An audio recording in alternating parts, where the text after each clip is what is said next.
words. I will be brutally honest. Ain't nothing but being brutally honest. Coming at you with another video.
What is up, everybody? We are back with another episode with CG and Bella's Niners Talk, and let's get it rolling. So, how you doing?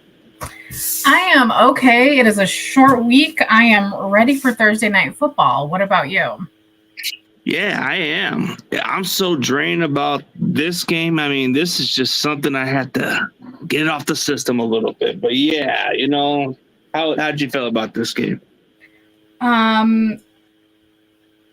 mean, I think disappointing is an appropriate word. I think I know we both expected the Niners to win. It was close. It was real close. But I think I'm at a place now where, you know, just like the players have said also, you look at the film, you adjust, and you got to move on, because now you got to move on to Thursday night game. And I feel like I've kind of turned the page, but I will admit that I was disappointed, but it happens. Yeah, this was like the resemblance of the Rams game. This is just exactly the same problem. Okay, we had a 10-point lead, and we blew that game away. And it just seems like that's the trend. That's the trend. That's kind of like, you know, we got to go with that flashback of that trend. The 10-point lead, like for some reason we tend to blow it away. But was that your initial? What was your initial reaction like while watching the game? Because there were parts where I was like, "Oh, we got it. It's fine. It's in the bag." But you're right. It was the 10-point lead, and then we came into what was it, fourth quarter, and then we lose it. But what was your initial reaction when it was done? We lost. Where did you go with that? The initial reaction of that game was like, man, not this again. Not this one where we lost to the Rams, but this is a lot worse. But yeah, again. I think the only difference on this one was if it wasn't for our kicker being injured, I think we would have had a chance to there were chances we would have at least made a couple of other field goals. Maybe that wouldn't have been the issue, but still, we could have at least improved the red zone better, but maybe that's the case. Well, red zone seems to be an issue too. Yeah. So I think we're more exposed of like what our issues are and that really need to get worked on. And I think it's clear to the fan base also of like, we see what the issues are, and red zone is definitely one of them.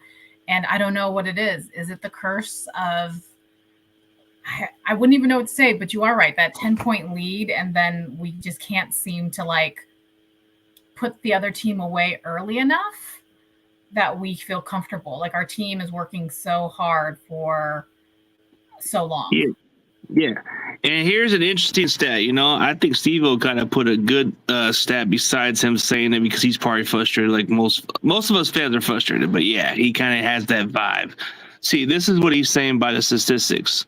So we're ranked 29 in the red zone. Kansas City is ranked 30, but you know the difference between the Niners and the Chiefs? The Chiefs have found ways to win ball games. Yeah. So when you want to put a comparison of those two, that's two different situations. At least the Chiefs have found ways to win games. Okay, you look at Mahomes' stats. Okay, he threw 6 interceptions this season. Okay, but I don't look at stats. I look at a guy who wins ball games. Mm-hmm. So there's a big difference. No, absolutely.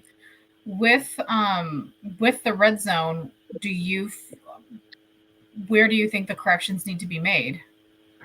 I think the correction that needs to be made, in my opinion, if we're going to go with the red zone issues, I'm going to say this.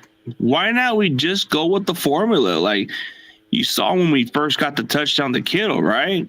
Yep. That was a screenplay. Why not we go with the screenplay? Mm-hmm. Like, why not just get Kittle in as a red zone? Why not trust Jordan Mason to catch the ball at the backfield? He's kind of shown some improvement. Why not give him a screen pass, just like how you would treat McCaffrey? Yeah, definitely agree. I just, the red zone seems to be something that I'd like to see an improvement on in this game with Seattle coming up on Thursday. Like if there's going to be some improvements, I was like, I'm hoping in the red zone where we're able to lock it down. And I hope that's the quickest change we can make, because I think that'll start to show improvements. Yeah, but that's the thing. Can we stick with that formula? Like, okay, maybe run the ball on the 1st and goal or something, or at least if it doesn't work, let's do a screen pass or do something. We have Debo. He's good in the red zone when you need him. When you need to use him, I don't care how you use Debo as long as he's useful for the end zone. But do you feel like this is also Kyle being Kyle, where you're trying to be like cute and off script and not doing what you know works? Yeah. He's trying too hard, and that's the problem. And that's what's cost us some games over the years. And I'm not a delusional fan like everybody else. I can acknowledge the fact that Kyle just doesn't seem to get the job done. And and I can live with that. Yeah. I mean, I was a Kyle fan for sure. I think the Super Bowl we lost with the first time we played the Chiefs. I think that was my first kind of like, how are we feeling about Kyle? Like my first intuition of it. But lately, and especially this season, or maybe it was the last Super Bowl. It wasn't another 10-point lead again. I mean, we were winning and then we went to overtime. So it's just little things like that do make you kind of scratch your head, and you're trying to figure out where is the issue. Because we are a really good football team. There are great players on our team, like phenomenal players, Hall of Famers. We have Hall of Famers on there. Yeah, it's just that we can't finish it. That's the problem. But I think if it wasn't for us missing the extra point, maybe for whatever happened, maybe we could have got that. But no, nothing just hasn't gone in our favor. So it's like things have just gone bad. But instead of the negative, or we can go with negative and positive, but we'll talk about who stood out against the Cardinals and who didn't. So I'm going to go first. Yeah. You go first. Well, because I predicted it. Remember last week I was like, who needs to step up is Ayuk, and he did. You were straight on. You were right on. So you said that. I believe you had him as one of your breakout players. I did. I totally did. I was like, it has to be him. He has to be this game. And he did it this game. And I think one time, did it slip through his hand? I think so. It was this game, right? Yeah, but I think this one play where he made that catch, he made it look like he was the old guy, like the old Ayuk just coming out of the blue. What the? Where's that guy? Yeah, so I was happy about that. Who stood out to you? Well, since you kind of brought it into different perspective, like, okay, who stood out? I mean, like, there's not really much of a big star who stood out to me, but like, if I had to choose, I mean, you look at, I guess Kittle. Kittle did pretty well. He did pretty well. I mean, I want to say Mason, but no, he fumbled. I want to say Brock Purdy, but no, the two tip interceptions, the game was a little like iffy. I still think he'll get better, but I'm going to go with George Kittle because he made 8 catches and I believe 64 yards and a touchdown. He was actually pretty good in that game, so he did his part. He did. Yeah, I think Kittle did. I feel like I didn't remember much with Debo. Yeah. So it is. Hi, everyone. Yeah, what is up to my co-host Dre Area? We got something tomorrow at 12 p.m. We got the 4th and 1. So Ooh. we had something good a couple weeks ago, but I think we should have something by this week. So hopefully things are pretty much on schedule. I'm looking forward to this one. What's up, David Corona? What's up to my favorite guy from Wales? Oh, hey, all the way from Wales. Yeah. Oh, yeah. This is what he says. Tavares War is playing like superb this season. Meanwhile, Samuel Womack's having a solid season with the Colts. That's his little whale accent. I enjoy it. Awesome. Yeah. BA, yeah. That's what I'm saying. See, this was the obvious choice. BA was the one who stood out for you, and you even said he was going to have a good game. And I even said Kittle was pretty much my standout because he did his part.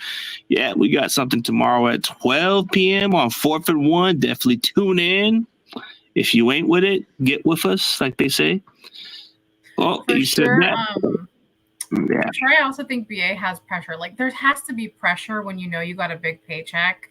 Yeah. And people are wanting you to produce. So I'm sure Especially- there is. Especially with the production that he's put out there, that's questionable, and that's definitely a reason to step up now. But yeah, so who didn't stood out to me? You know who I'm gonna pick. You already know. Okay, who you gonna pick? Moody. Oh, wait, you're picking Moody Ward? Yeah, my kicker, because he got hurt. No, Jake Moody was hurt. I needed him, Why? and now he's getting hurt. So now you're off my. Now I can't even use you as a punching bag. Oh, so you were so you have Jake Moody as one of those ones where he kind of so is it because of that tackle play he should have never did? Because of there we go, his high ankle sprain. Yeah, Jake Moody. Yeah. I know, because didn't he try to kick? He kicked it and then it messed up, right? And then he got out of the game. No, on the kickoff where he did the kickoff, where he kicked it off. There we go. Yeah, on the kickoff, and then the return was in, and then he was trying to make a tackle, which he actually did make the tackle, but he got hurt. There we go, and that's why he is on my shit list. He's on the shit list, but come on, he made the kick. He made the kick. Who's our kicker? That's actually a good question. Who's our kicker now? Well, I'll tell you, Matthew Wright. That's who. We just signed him off the street. Yeah, we signed him off the streets. Yeah, high ankle sprain. The street, you're talking about Santa Clara Avenue. We were just come on down. Yeah, and he's been on our practice squad a couple years ago, I believe. But Kyle Juszczyk as a holder had me sweating bullets. Yeah, high ankle sprain. I wouldn't say he was the disappointment because Moody was the reason why maybe we could have won if he wasn't hurt. I'm still picking him because now we have a new kicker, which now, I'm still mad at him. I needed a kicker, and he can't kick. Oh, okay. Okay, so your disappointment is because he got hurt and he made that decision to make a tackle and cost himself. Okay, that's fair. I want to go with my shit list, my best punching bag in the world, and it doesn't change. It never changes whatsoever. You know what remains the same is this is what stands. Okay, you know how they say death taxes, it stays the same. Yeah, no matter what. Yeah, I got one. Jake Brendel can't block to save his life, and the only best block he's done in his entire career is block me on Twitter. That's all he's done well at. You guys really despise each other. Yeah, he can't block. Jake Brendel is one of the most disappointing players that I have to say. The last 3 years, I've been on this guy's nerve, and I guess I had the audacity to annoy the crap out of him to where he blocked me. Mm-hmm. Well, we still have a problem. We still have that problem on the interior line. I want to say Colt McKivitz too. He makes my shit list too. He's the right tackle. What kind of tackle just gets beat and watches? Tell me otherwise. I mean, there were different factors of what happened. I think on some parts the O-line did okay, but I feel like Brendel is the issue why this line sucks. I feel like we could spend hours. A part of me is like, pull up the film. Let's look through it again. I'll show you. I mean, there is film of Jake Brendel. You got to watch what John Chapman says. It's true stuff. Okay. Yeah. So I guess instead of blaming the loss, let's get on to Seattle. You know, we got this short week. We got to have a bounce back game and all that stuff. So I know this week's going to be something that, can this be a bounce back game tomorrow? We'll definitely see what happens. What are your thoughts of this game?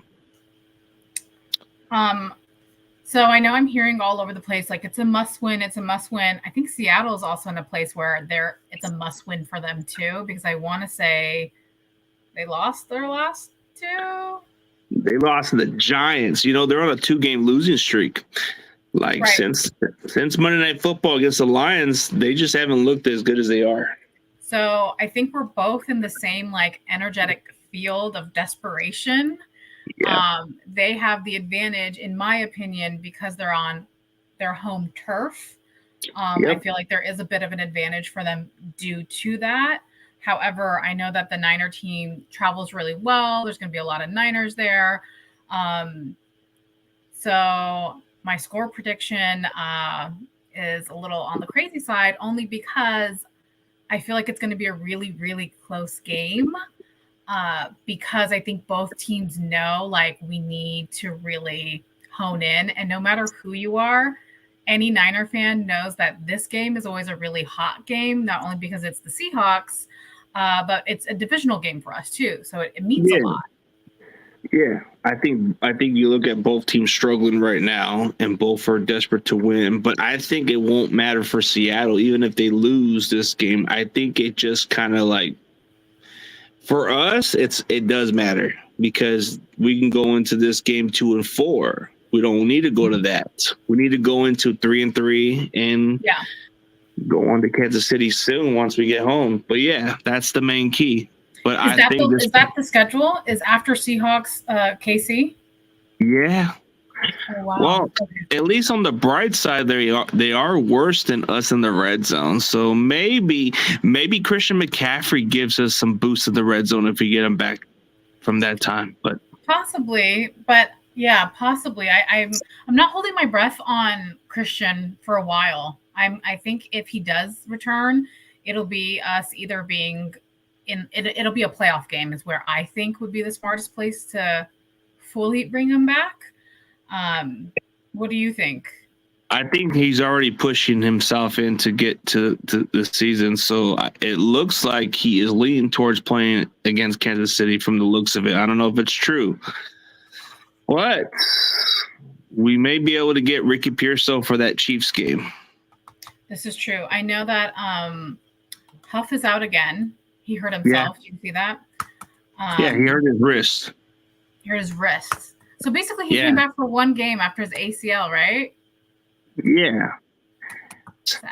Seems like he just can't stay healthy right now. But I think with Malik Mustafa playing, we haven't really missed that beat as what everybody's thinking. He's actually been playing pretty solid, Mustafa. Yeah. For the Seahawks and the game in general, how do you feel? I know you were saying it's better for us to be 3-3 versus what would it be, 2-4? 2-4. Yeah. What are you expecting? What are you thinking? Because they have a new head coach, right? Pete Carroll's gone. So what do you think it's going to look like in the dynamic between the two? I think they're going to give us a tough fight. Yeah. They're going to give us a tough fight. It's going to be a physical game. It's going to be a little bit of a hated rivalry where they might go at each other a little bit here and there. You're going to see a little bit of chipping from those guys. It's going to be a very close game. So yeah, I think the same. I think matchup-wise, even with their injuries, I don't think it matters. We still got to find ways to win the game anyways. Between quarterbacks, they have the Smith, right? Geno Smith? Yeah, Geno. And Purdy, and then our defense and their defense. Do you think one has would you say that our offense is better than their offense, or their defense is better than our defense? What do you think the matchup is between the two? I think we're more talented on offense, but for them, they can make big plays at any moment. but they just haven't been quite the same. Like I think in the red zone, I don't know what they're ranking in the red zone. So Yeah. I think I would say they're a better red zone than we are. Maybe as talented as they are, they do got some good wide receivers. The running game is only like questionable because if Walker could stay healthy, they do have a good running game. You look at their tight end, it's decent. But the receivers, you look at the receivers, Metcalf and Smith-Njigba and Tyler Lockett, that's a pretty good combination of wide receivers right there. Yeah. It is. And I'm trying to also think, they have a dome? No, they're outside. And I'm trying to think like I'm all like the weather because maybe it was too hot in Santa Clara last time for us, but it's not going to be hot there. And I think there's an open. It's not a dome. I think it's going to be a physical game, and the part of me actually can't wait to just watch it. Like I want it to be over with already because I feel like there's this like pressure of like I want to see improvements and I want to see them do good, and not the Seahawks. Well, on a short week, this is going to either make or break this team. So I don't have no doubt in my mind. This can be a bounce back game for sure, but do we want it more? That's going to be the question. So since we're going to go with a hot take or a bold prediction of this matchup, who do you expect to stand out for this game against the Seahawks? You go first on this one because now I need to think who I think is going to be hot. It's really hard for me to think of one because it's like I really want to. I think this is going to be a everybody's kind of been saying it since Seattle. So since Seattle is kind of like injured on some parts of their defense, I do expect Brock Purdy to be a lot more efficient than last week. I expect the passing game to be a little bit better because if Seattle would have just had Woolen, then maybe I would have had a different perspective, but he's going to be ruled out for this game. And outside of the other pass rusher, he's out. So I think this is a game where Brock Purdy could go for 300 yards. Oh, wow. Okay. But they'll still balance the game. They'll still have the running game pretty effectively. Do you see like any turnovers? Do you see a pick six in the future? Can you see anything? My dog does. My dog says there's going to be a pick six. I don't know. It depends. Who's going to catch it in the secondary? I don't think it's going to be the case. I mean, I think this is going to be probably more of an efficient game of what you saw the previous weeks. I mean, if you saw Jared Goff have a perfect completion percentage against that Seahawks defense, if you saw how Daniel Jones played, Seattle's defense made Daniel Jones look like a serviceable starter. So I think this is a game for Brock Purdy to go over 300 yards. Okay. So I think he's more than efficient. I think he'll have 3 touchdowns, maybe no interception, or maybe one accidental. I don't know. Okay. I'm gonna go between. I think it's either gonna be between Debo or Jennings. Okay. I think one of those will have a really good game. But I also feel like there's pressure on Bosa with his sack percentage. Like, you probably have more with how much we're paying you and all of that. So for defense, I think that. But as far as bold prediction, this is my bold prediction. I think we're going to go into a tie, just like the Cardinal game.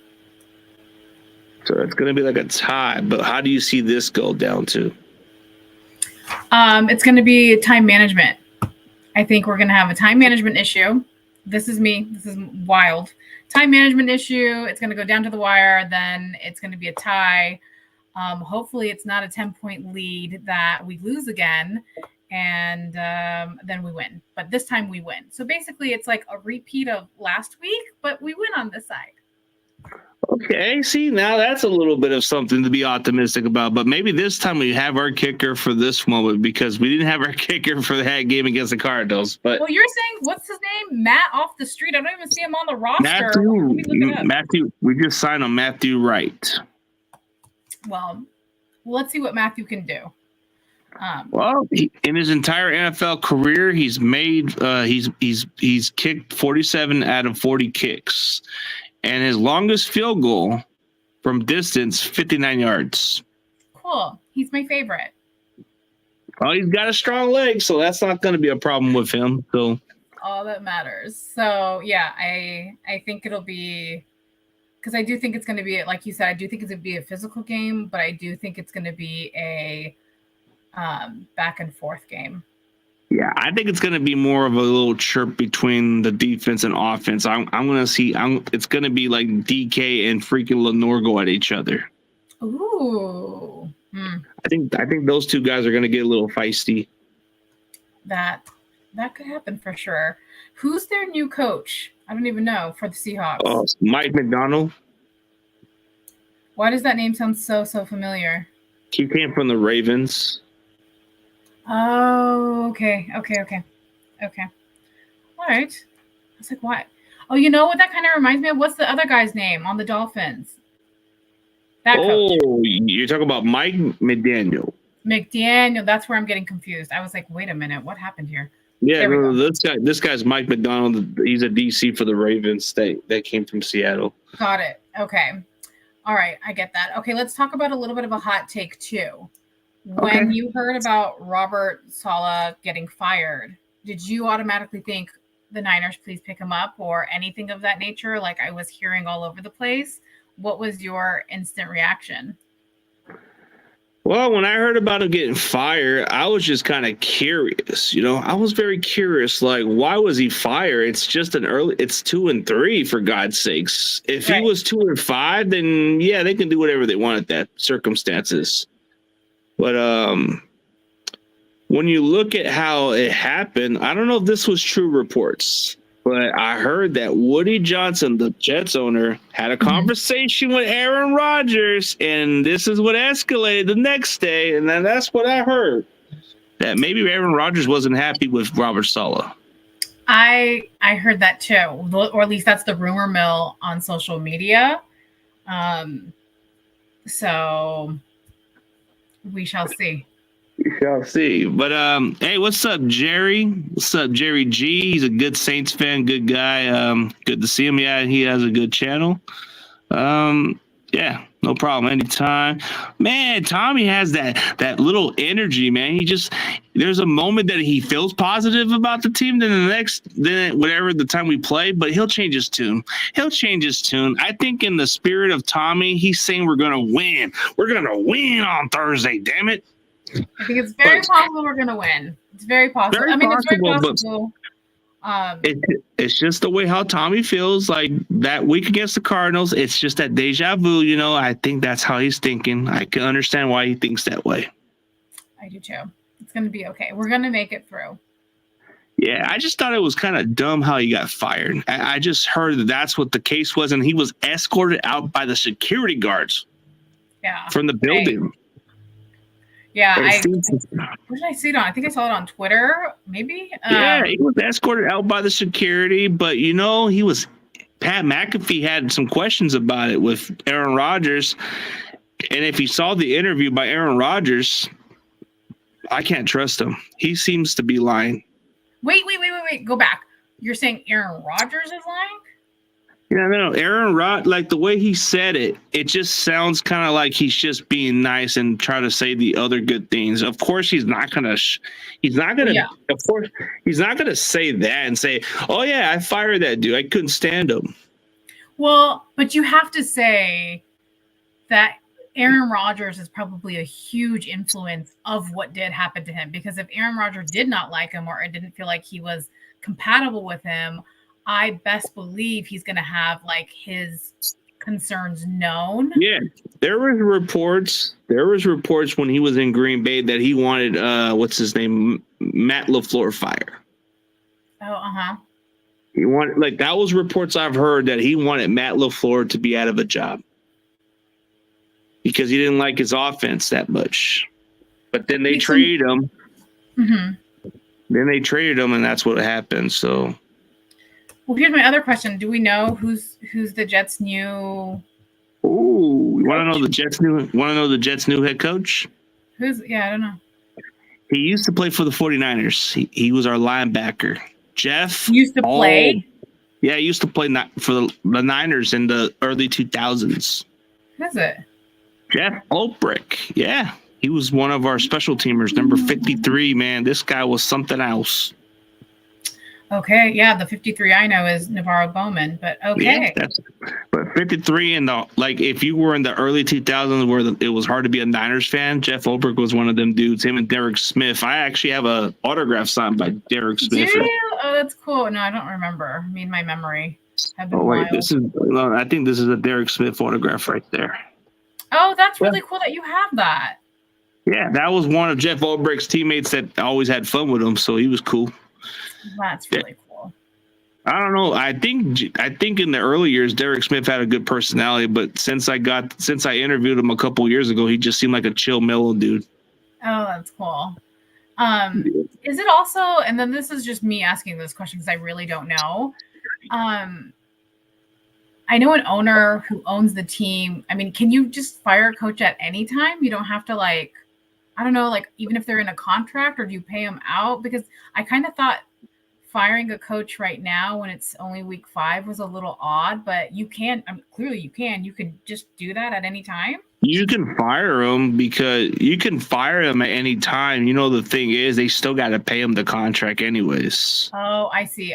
So money basically isn't an issue. You just cut, because I would think that maybe these discussions were happening prior, because wouldn't you already need to know, like, who's going to, like, take over? You don't just, like, wake up and be like, well, last night I talked to Aaron and he doesn't like him, so I'm going to just fire him. I don't know what really happened, so I'm not too sure, but I've heard reports about it. Like, maybe that's what played a factor. But, you know, if a coach is on a contract for another year or two or something, but I guess Robert Saleh is going to still get paid by the Jets for the next 2 seasons. Oh, I see. Because isn't he still new there? Wasn't his first season last year? He's been here I think he's only been here for 3 or 4 years now. Oh, 3 or 4. Oh, okay. I think he was already going to be on the way out anyways because of the way how the team was. They just haven't made the playoffs under his watch. And it seemed like it wasn't going nowhere, but the defense wasn't the problem. The defense was pretty much the strength of that team. Well, yeah, and it just seems like all this pressure is like they feel like they have this, not to be mean, but this quarterback who I think already had his, like, high glory days, and now has to have, like, the weight of the whole team on him, and because he's who he is, he can make it. And I don't think that's just that's not it. That's not the formula. It's not the formula, but especially a guy in his 40s that wants to make the calls and have the final saying of what goes on. This seems like a LeBron kind of move. I don't know. Yeah. Because even Tom Brady, when he went to the Bucks, wasn't he still like 36? No, he was at least 40. Oh, he was 40. I think when he left Tampa, when he left New England, he was about 42 or something. Oh. Well, he's looking good. And he retired. I think he retired at 45. But yeah. Tom Brady? Mm-hmm. You're gonna make me Google. Stop. You know, like Tom Brady played for 25 or 24 seasons, I believe. Okay. Or actually 21 seasons, if I'm mistaken. He's 47. Yeah, he's retired a couple years ago. He retired at 45. You're not lying. He's like, there's some players that retired at that old age. Want to know a player who played football for so long? There was this one guy he played for the Bears and he played for the Raiders. His name was George Blanda. I think he played football even at 48. I'm not kidding. Wow. That's I would think that your body with all that, like, wear and tear, but I guess maybe quarterbacks don't get it. Of course, not like a lineman, you know? But he was a quarterback and a place kicker too, which is weird. Yeah, it's wild. Super wild. It used to be viable. Those were viable positions then. Like, if you could do 2 sides of that position, that's very viable. That makes sense. But yeah. Yeah, let's get on to these and then we'll do score prediction. 3 keys for the 49ers to win against Seattle. I'm going to go first and then you go last. I'll say this. Can we get a running game going? If we can get a running game going, we can run that clock. Yeah. If we can slow down Seattle's running game, I think we can force Geno to beat us. And usually when we force Geno to beat us, he tends to struggle. That would be the most important key. And the best way to beat Seattle is Brock Purdy needs to find ways to get this offense rolling. Like, get the passing game going a little bit, but at least try to get into, there's a better way we could do it. How about we force pressure on Geno, get some pressure and get some turnovers? That will get us a better chance. So that would be the third key. Get pressure on Geno. I always suck when it comes to these three. But because I said one of my bold predictions was time management, I guess I'll go opposite. For sure, no turnovers. I feel like I'm just going to copy your answer because I really don't know. I'm struggling. I don't know. Okay, just hope that here's a better strategy for you to say. Just try to try to feed the ball to Kittle in the red zone. I don't know, or try to get Debo in a little more. Well, I definitely think, and I don't know if you've seen this or you've caught this, but Brock is throwing the ball more versus what we used to do of like giving it to CMC and him running it. So we're not balancing. Yeah, we're not balancing the ball enough. So we got to get back to. So you want the Niners to balance the offense, like balance it more into the running game, into the passing game. That's what I want. Thank you for taking my words because that's what I need. Oh yeah. Well, Brock just needs to do his check downs, not do too much. If you don't see nobody open, throw it away. Don't take a sack.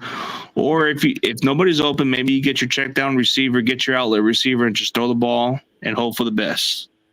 Yes, I'm just going to do that one. I'm going to be one and done. Next week I'll have 3 keys for Casey. For Casey, I'll have 3 keys for sure. Damn, Tommy. So Ward's gonna lock down poor DK. Damn, that's gonna be cold, bro. I like that. I think bold prediction, Tommy. Bold prediction. He just says that because of what happened last week. He'll change his tune later.